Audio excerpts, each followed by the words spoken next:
Ladies and gentlemen, boys and girls of the YouTube world, CJ Rose's back in the building. Welcome back to the channel. All right, we got a big weekend ahead of us. As Sunday, we got NXT Heatwave, but before we even get there, we got a big show on Saturday. It is Money in the Bank, and that is going down on Saturday.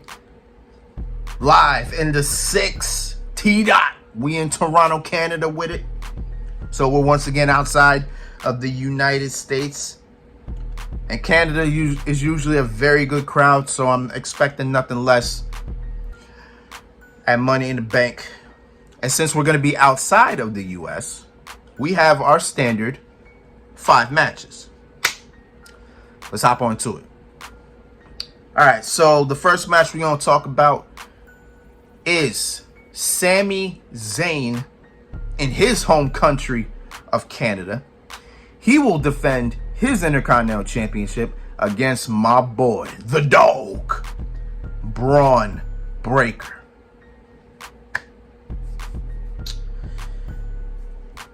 So Braun Breaker on the main roster so far has looked great.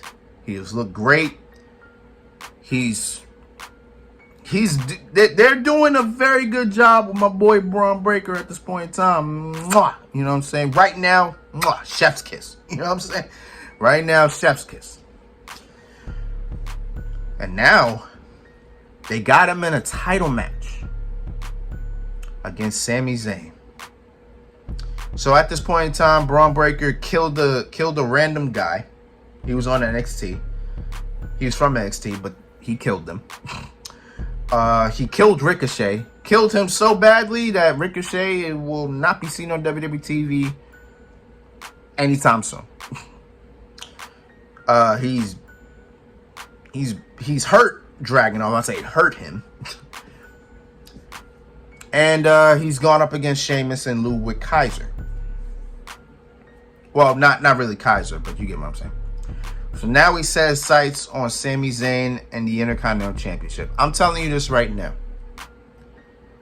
I want Braun Breaker to walk into Toronto, Canada, and I want him to break Sami Zayn in half. I want him to beat the living hell out of that man. And what better place to do it than Canada, where he will probably get booed with every single thing that he do. But it's the perfect setting. I mean, it's not Montreal, Quebec. You know what I'm saying? It's not where Sami Zayn is originally from. It's in Canada. It's his country. But I'd rather him. But regardless of where it is, I want him to break Sami Zayn in half. And with me saying that, I want Braun Breaker to walk out Intercontinental Champion. I think it's the time. I think it's right. I think Sami Zayn has had a good enough run. He's had it since April. We are now in July. It's been 3 months. Let it go. Let it go. Give it to Braun Breaker. Have him hold it for a while. Boom. You know what I'm saying? Straight like that. Because it just feels right. Like Braun got so much momentum right now. That's like, I can't really see him lose. You know what I'm saying? So give it to Braun Breaker, and let's make this happen. I got Braun Breaker walking out the Intercontinental Champion. Next match is a 6-man tag team match in which we have the Bloodline 2.0, Solo Sikoa, and my assumption, the Tongas, Tommy Tonga and Tonga Lu, as they take on the team of RKO, Randy Orton and Kevin Owens, and their tag team partner, the undisputed WWE Champion, the American Nightmare, Cody Rhodes. So this pretty much has been going on probably since after WrestleMania, pretty much. The week after WrestleMania is what is pretty much all started. See, the SmackDown after WrestleMania, Tommy Tonga made his debut. beat the hell out of Jimmy Uso. We haven't seen Jimmy Uso since. Then the next week, decide to bloody Kevin Owens, beat the hell out of Kevin Owens. To the point, well, beat Kevin Owens up to the point where my man was bleeding to the side. It's the first time you ever seen Kevin Owens bloody. It was a beautiful, I don't want to say it was beautiful, but I loved it. You know what I'm saying? I loved it. Then Kevin Owens decides to get his revenge on the Bloodline. So he's been beating up Tommy Tonga and trying to get at Solo Sikoa at the same time. Randy Orton decides to enter the fray because him and Kevin Owens are kind of like best friends at the moment. So Randy Orton said, hey, let me just help my mans out. Boom, boom, boom. Till we get to Backlash, where it was Randy Orton and Kevin Owens versus Solo Sikoa and Tommy Tonga in a no disqualification tag team match. And that is where we saw the debut of Tonga Lu. Everybody thought it was gonna be Jacob Fatu. But now that we know why it wasn't Jacob Fatu, it made a lot of sense. So Tonga Lu makes his debut, and boom, we got the Gorillas of Destiny with Solo Sikoa. And then they just been running roughshod all over SmackDown pretty much. And then at Clash at the Castle, after Cody Rhodes defended his WWE Championship against AJ Styles, Solo Sikoa comes out and pretty much just stares at Cody, and then the Gorillas of Destiny come out of nowhere and attack Cody Rhodes from behind, where Kevin Owens and Randy Orton come out, and then they help out Cody, and then from there, it's just been a back and forth type of thing until 2 weeks ago, where Jacob Fatu made his debut and single-handedly beat the hell out of Cody, Randy, and Kevin by himself, dolo. It was beautiful. It was beautiful. The Samoan Werewolf made an impact. And if you thought the Bloodline were done, last week we started the show off with Randy Orton, Kevin Owens, and Cody Rhodes getting after the Bloodline. Then Nick Aldis sent Randy Orton, Kevin Owens, and Cody Rhodes out the building. We didn't see them for the rest of the night. Then when Solo Sikoa went out, he told Paul Heyman, he told everybody, Jacob Fatu's not here. And then when they do the Bloodline acknowledgement ceremony, here comes Jacob Fatu. He lied. So then he had everybody acknowledge then Solo had everybody acknowledge him. Then we got to Paul Heyman. Paul Heyman said, I love you, and I acknowledge that you are not my tribal chief. Once Solo heard that, he picked his head up, and you saw the worst beating I've ever seen anybody give Paul Heyman. Gave him a Samoan spike. Jacob Fatu from the top rope gave him a headbutt. Then they sent Paul Heyman to the outside, where they gave him a triple powerbomb through the table. We haven't seen Paul Heyman since. So now here we are. What the hell are we about to see in Toronto? I don't know. I don't know what we about to see in Toronto. The only thing I know is that I got the Bloodline winning. I have the Bloodline winning. I have the winning. Because if Solo versus Cody is the plan at SummerSlam, then you kind of have to establish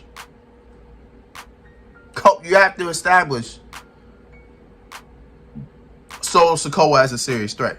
I have it where Solo pins Cody. I have Cody getting pinned here. I usually don't have the champion or like the bigger name getting pinned, right? I usually don't have that. Like, honestly, I would have Kevin Owens getting pinned. But I have Cody getting pinned just so Solo could be seen as a big threat to Cody Rhodes in the WWE title. But I do have the bloodline winning. I kind of don't know who actually wins. I actually don't know if Jacob Fatu is even going to be in Toronto. Like, this technically would be Jacob Fatu's debut match, but I don't know how we're going to do it.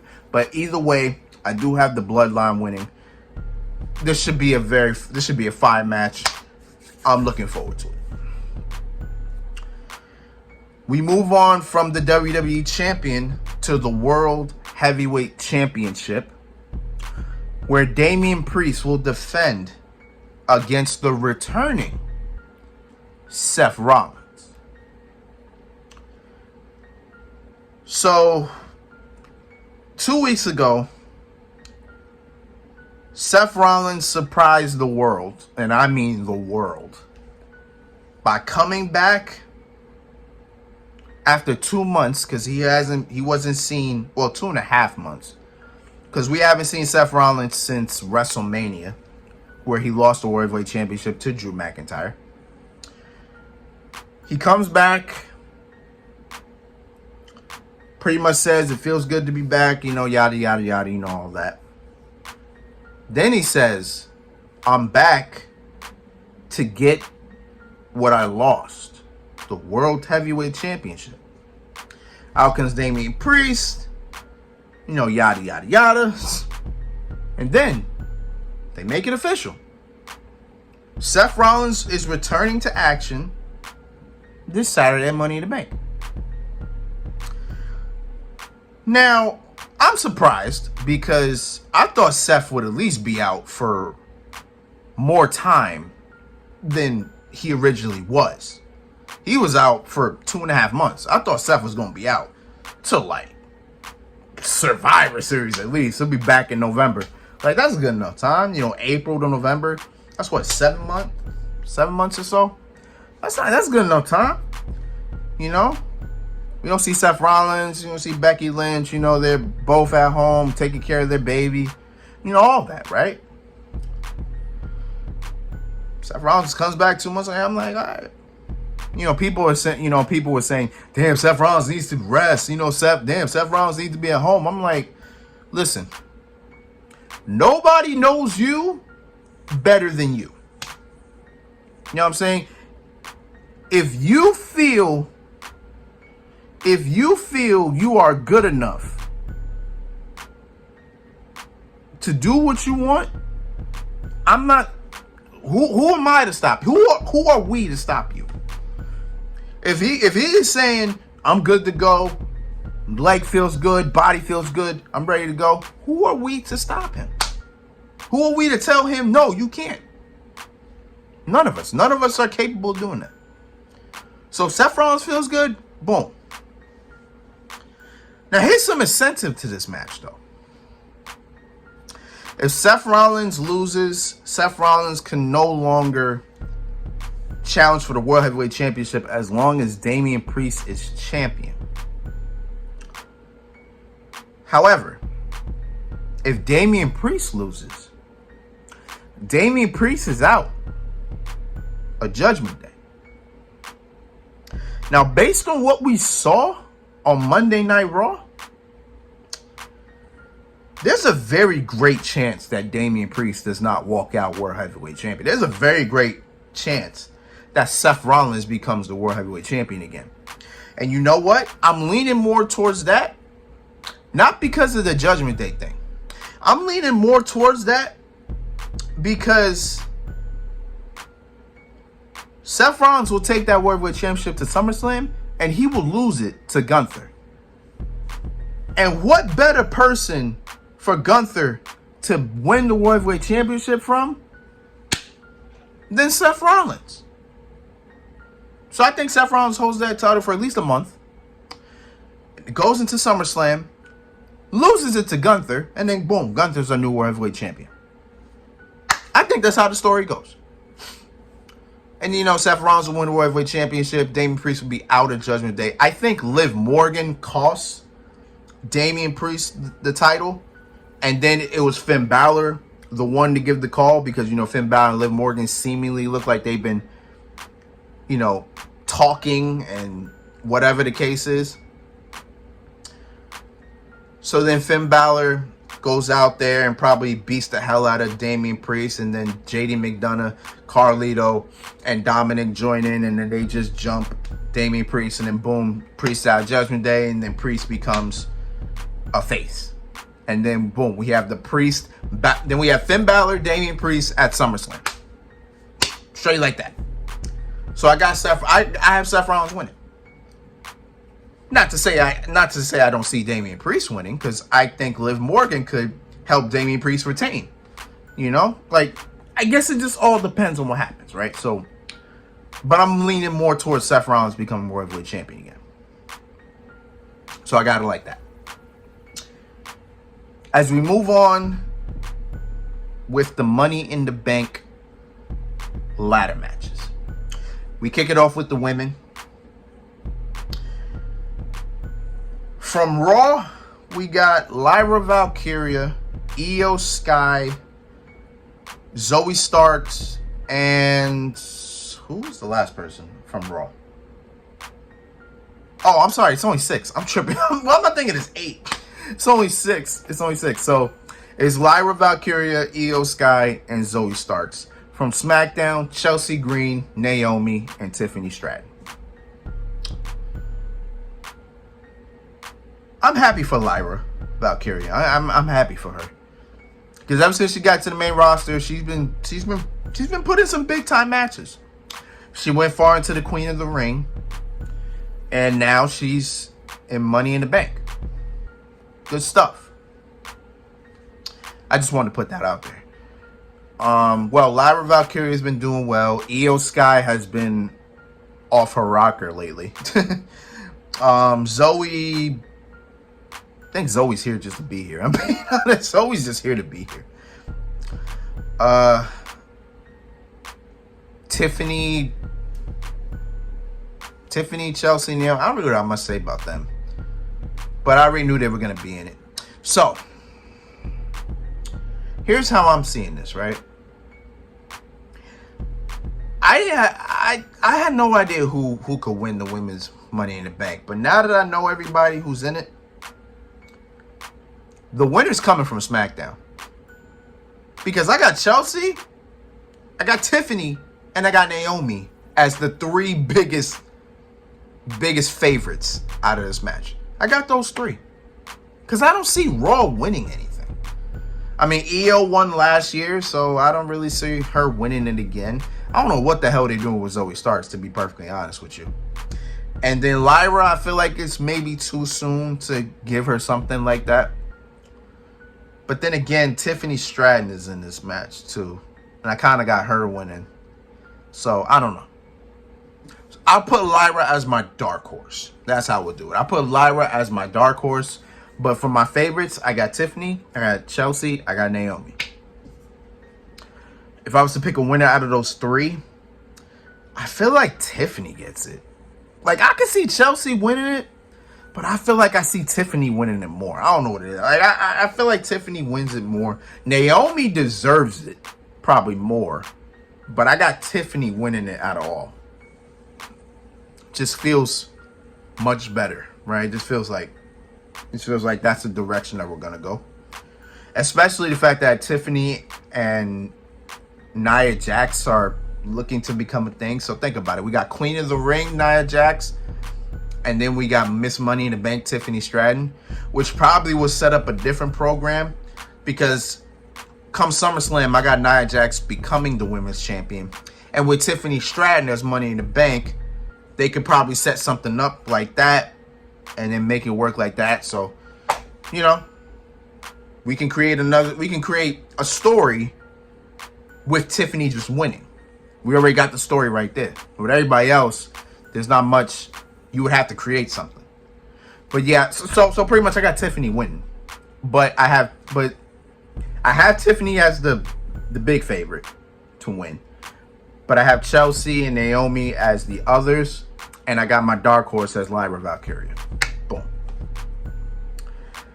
As we move on to the men's Money in the Bank. I don't know if I have no idea what's going to main event this show. But we got the men's Money in the Bank ladder match.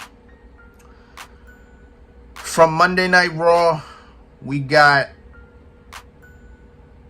Who the hell we have? Yo, how do I just forget everybody? We have Drew McIntyre. We got... Who's the other... Who the hell else is in this? It's Drew McIntyre. Who's the other dude? I know it's Jey Uso in the other one. That's the other dude. Who was the second person?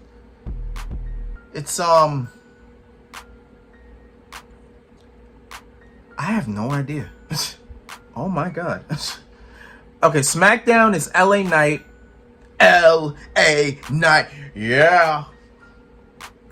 It's Carmelo Hayes and it's Andrade. Who was the last person in this match? Hold up, I gotta look this up. Hold on. Yo, how do I not know who's the last person in this match, bro? Hold on, I gotta...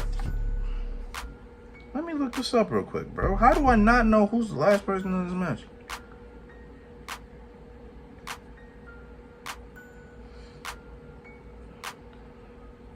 It's... Where is it?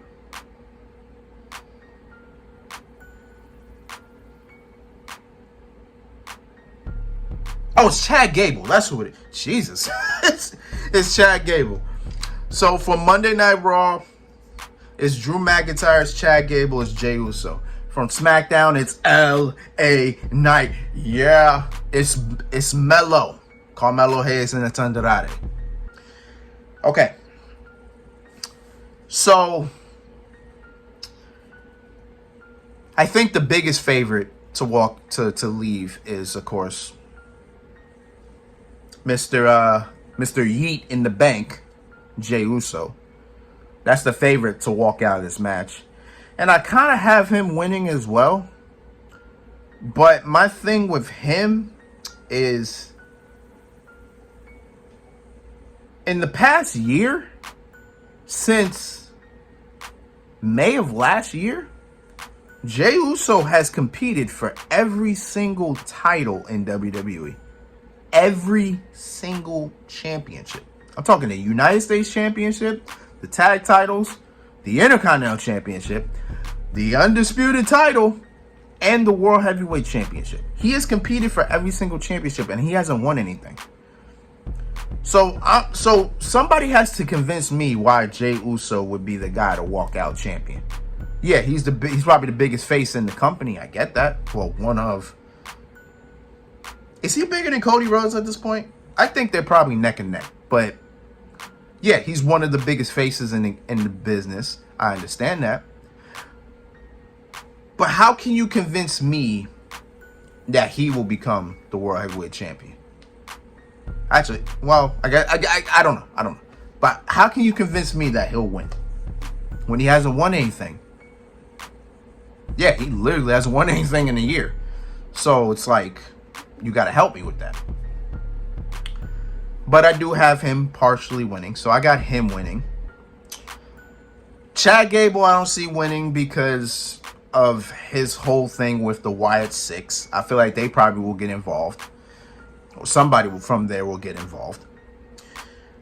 We already know Drew McIntyre isn't winning. Even though there's a couple people that have him winning. But I don't have him winning because I believe a certain somebody will make their return.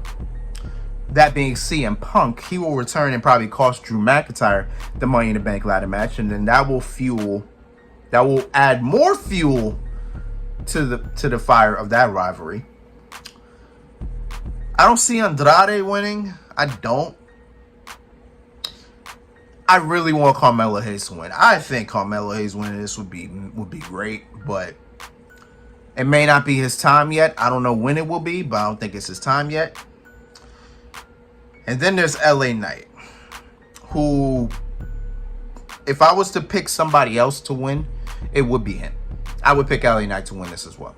So I got Jey Uso or I got LA Knight. Now, kind of really wouldn't make sense for LA Knight to win because I think we kind of have, we got him facing Logan Paul at some point for the United States Championship, and I got him winning the United States Championship. So for him to walk into SummerSlam potentially with the Money in the Bank and then beat Logan Paul for the United States Championship, kind of really wouldn't make. I mean, maybe it do. Maybe in a sense. I don't know. But I guess we'll see. But if the consensus is Jey Uso, then I guess I got Jey Uso winning as well. I got Jey Uso as the favorite to win it. Yeah, that's pretty much where I'm at with it. But yeah, those are the Money in the Bank predictions. I work on Saturday. I get out late. I get out at 9:30. I probably won't get home till like 10 something. So most likely the pay-per-view will be over. So hopefully the replay will be available by the time I get home. So that way I can watch it and still be able to get my reviews. I probably won't get out till like 12, 1, 2, sometime in the morning. Just to let y'all know. So it is what it is, man. But until then, it's been Rose, man. Thank you for watching. Thank you for all the love and support as always. We got a very big weekend ahead of us. I cannot wait. You already know. So until next time, peace, love, 100. Yeah.